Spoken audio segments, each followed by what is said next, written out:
Hello everyone, MFPallytime here. Welcome back to Heroes of the Storm. Hope you guys are doing well today. My sleep schedule's ruined. I woke up at 5 p.m. We're trying to prep some videos to get ready. We're heading to PAX East next week. This week? Well, I don't know when this is airing. But we're going to be away for a week, and we want to make sure there's some content on the channel. Today we're going to be taking a look at Johanna. She was... let me double check, actually. She was not changed in the most recent patch that touched most of the tanks and adjusted them just a little bit. We are going to be playing a very, very fun build. I've showed this off on stream. I don't believe we've done a video for it. If I have, my apologies. But there's a very fun, speedy Johanna build that allows her to be all over team fights. She can go anywhere that she pleases. It's really, really enjoyable. Wanted to share that with you guys today. I tried fucking around with some of the settings for this camera because I really wasn't happy with how it looks. It's just like a frame rate lag issue. It's a little better now, I think. I was really unhappy with it in the last video. We're gonna keep fucking around with that. At level 1, we're going to go for Hold Your Ground, increases Iron Skin Shield by 60%, and its cooldown is reduced by 5 seconds. Iron Skin is our trait. It has a 20-second cooldown by default. We're changing it to be a 15-second cooldown. When we pop this bad boy, we are able to move completely unimpeded from all of our adversaries. No CC of any kind can affect us. And we're able to actually skirt around battles really, really effectively in the right circumstances. 2 people on the enemy team extremely low on health there, and they were not killed. Looks like I'm going to be taken down too. Not too sure what happened, but we're not too worried. It was just the first fight of the game. The enemy, like, this is what people a lot of times don't understand, and I really wish they did a better job of conveying this. Like, this team fight in the middle that everyone does together, and we've always just kind of done it together, so we keep doing it. Like, a minion wave will give more XP than both of those kills that the enemy team just got. It's really substantial. The 4-man gank on Zul, I'm sure he's going, what the fuck right now, but he was just taken down. So our Q ability is Punish. This is a kind of conal skill shot. It's very, very close range, but it does some damage in front of you, and it also slows down anyone that gets hit by it. It's going to be a 60% slow that decays over 2 seconds. So it is quite a slow. When you hit someone with it, they're definitely going to feel it. Their momentum is going to stop.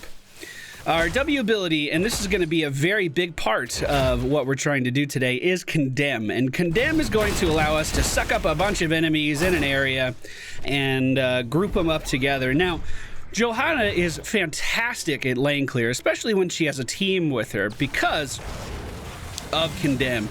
It allows her to group up minions and do bonus damage to them. That used to be reliant on a talent. It is no longer. Night Takes Pawn was added into her kit ages ago. I'm sure that's not news to anyone here. At level 4, we did pick up Conviction. So while our W ability is charging up, we're going to get a movement speed increase, and it's going to let us reposition. That's going to come into play a little bit more later on, and you'll hopefully see how it synergizes into everything quite well. We're going to rotate down to middle lane just to make sure that is being soaked. No problemo. Group them up, give ourselves a shield, and try to AoE it down. Something to think about. I don't have a problem with the Nexus Anomaly at all. The XP globe thing, when it was first added, I was kind of on the fence about it. As we played more and more, I've certainly grown to like it more and more as well, although it did affect some characters kind of negatively, like Abathur being able to pick up stuff, and the Lost Vikings and whatnot having to definitely pay more attention while they're on the battlefield. But remember that those are going to be shipping out quarterly, so we should be getting another Nexus Anomaly soon, right? Shouldn't, like a month from now, we should probably hear something about it, right? We'll delay this one time. That's probably all we're going to be able to do, and the enemy team will become the dragon. I wonder how, brave they're going to be with these Nexus Anomalies. I wonder how much they're going to allow the game to change, because really the XP changes It definitely made XP more visible on the ground, but for the majority of characters, I wouldn't really say that it changed much gameplay-wise, especially since they added in the ability to be able to get XP from last-hitting minions. So, like, mages can clear really effectively. When the anomaly first came in, the fact that mages had to walk into melee range, or range characters had to walk into melee range, it was super fucking weird, but that's been addressed, right? Well, friendly team's getting completely shit on. No one seems to be able to deal any damage to security kills, and we're all dying. Top lane's being pushed in quite hard by the enemy team. The dragon is still pushing bottom as well. They have a 2-level lead, or at least it will be momentarily. We can slow down Arthas, but that's about all I can do. We'll go ahead and pop the Iron Skin here right now. Blind the enemy team's Thrall if he wants to come back in. Phoenix is dealing some damage slowly but surely. We should be able to win this all day. All fucking day. We should be able to win this. There you go. Proud of you. We finally picked up a kill. Only our 3rd of the game. Thrall also being taken down as well. We can use our Condemn to clear the lane and then rotate bottom. Really, I shouldn't be in the off lane. I was just going up there to try to help. Where Johanna shines is rotating with her allies to try to clear lanes as fast as possible. Now that bottom is clear, we rotate back to middle and try to clear that as well. Valeera does look like she's taken some tower hits, but does secure a kill on Ghoulish Daniel. Even if it wasn't the most elegant kill I've ever seen, it was effective. It did its job. The enemy team just hitting level 10. We're not far behind, though. We're going to be able to hit that pretty soon. I'm just going to walk right up to Arthas because I'm here for minions. I don't give a shit about him. We'll blind him, though. Why not? Ooh, he's actually popping his ult for that. We do see Whitemane completely rotating the wrong way. However, we don't got any damage. We have no damage at all. We're going to pick up Falling Sword and use it here. We'll land right on these guys. Hopefully doing enough damage to finish them off. We're also going to pop our trait to get some more defenses here and trying to do any damage we can at all to Zul. However, it's looking like it's not going to be enough. Phoenix is the majority of our sustained damage, and he's still located up in the top portion of the map right now.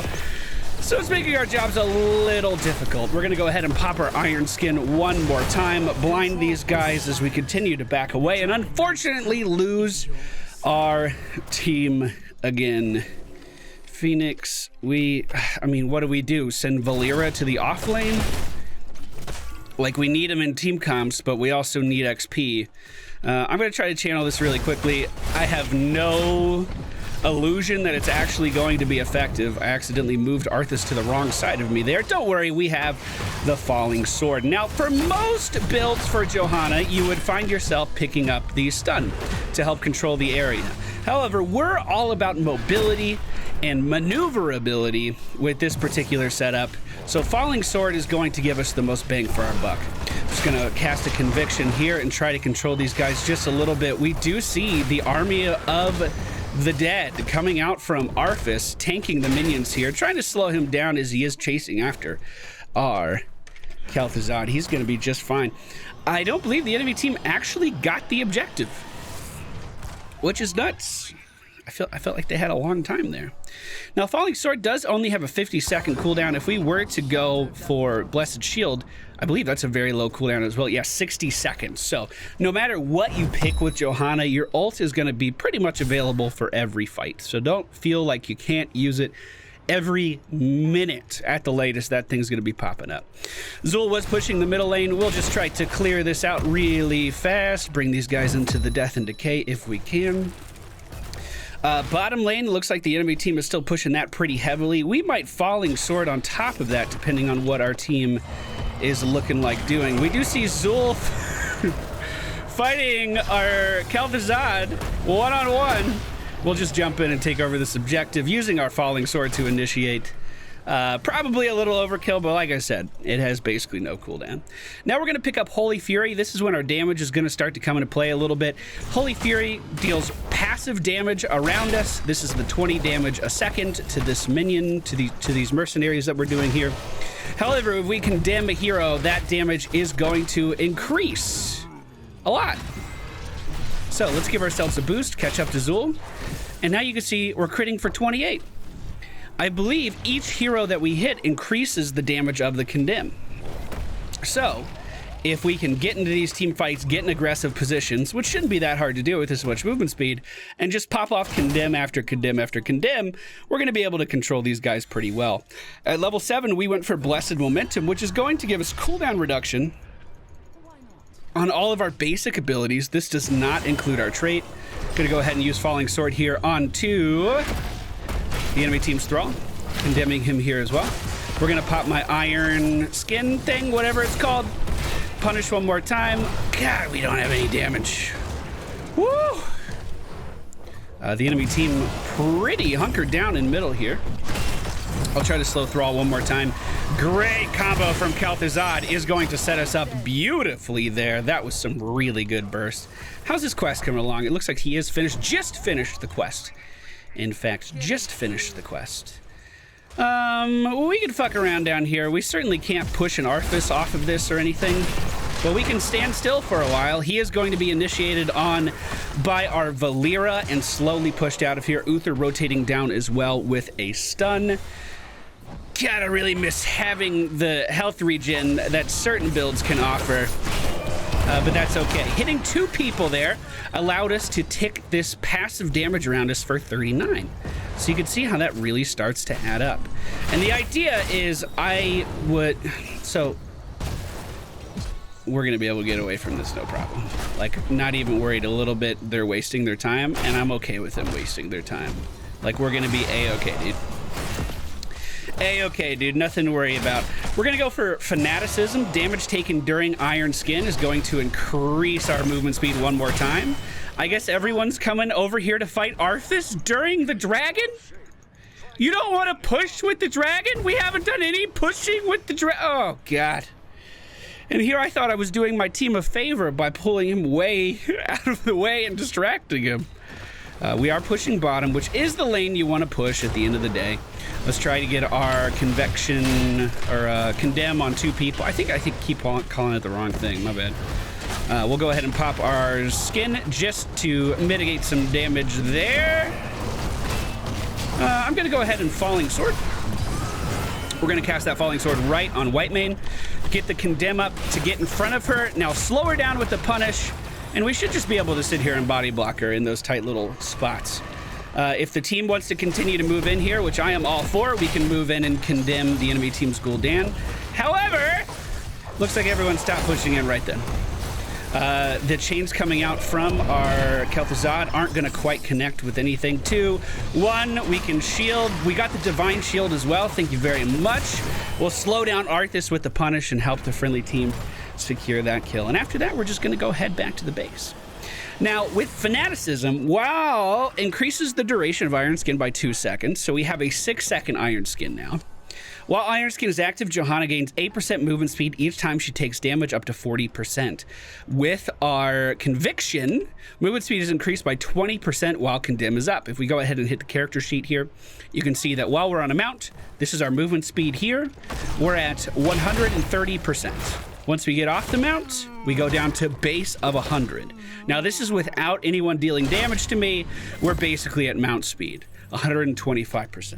That's what we're going to use to try to maneuver around in these team fights and group everyone up with Condemn as much as possible.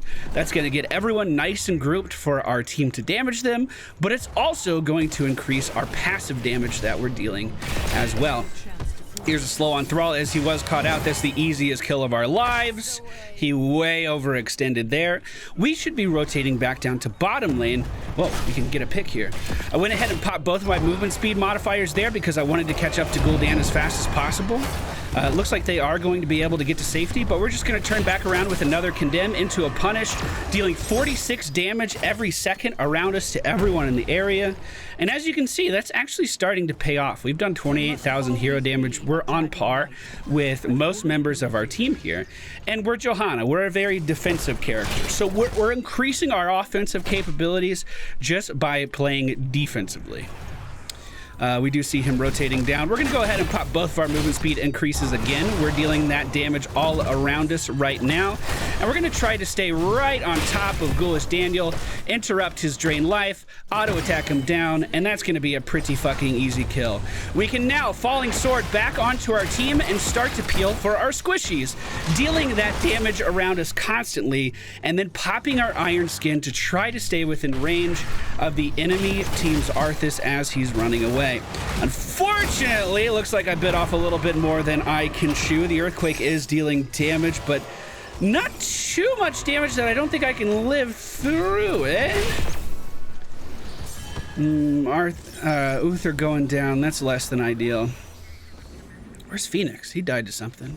I tried to save this realm. We do manage to grab the dragon again. We are going to pick up Heaven's Fury. Remember, I was talking about how short our cooldowns are by default, regardless of the heroic ability that you pick up. Well, now with Heaven's Fury, it's just a fucking joke, honestly. If the enemy team is ever grouped up at any point, I can jump directly on them and not only deal damage, but lower the cooldown of my abilities while I'm doing it. And then, of course, we're in a perfect position to start dealing damage with that radiation damage that we have on us. And people are just going to start to get melted.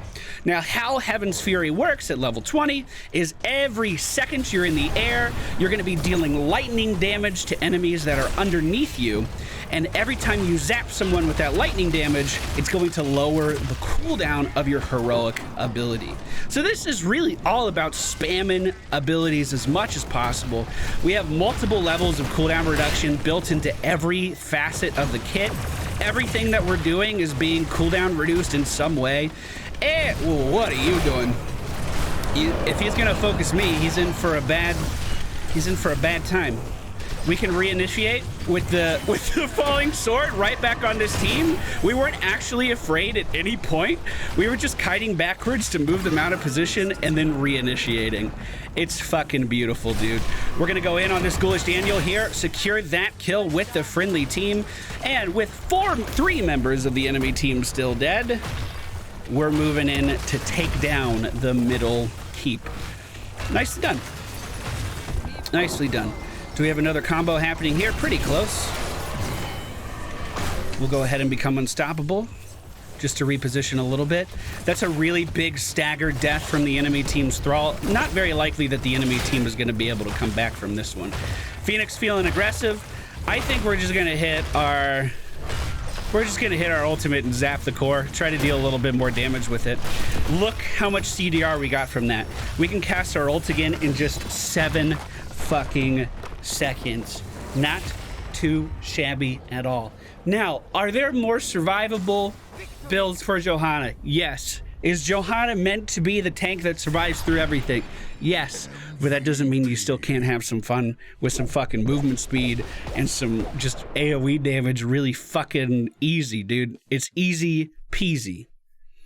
I will say, I would love to run this with a Lucio and just see both characters rocketing across the screen super quickly.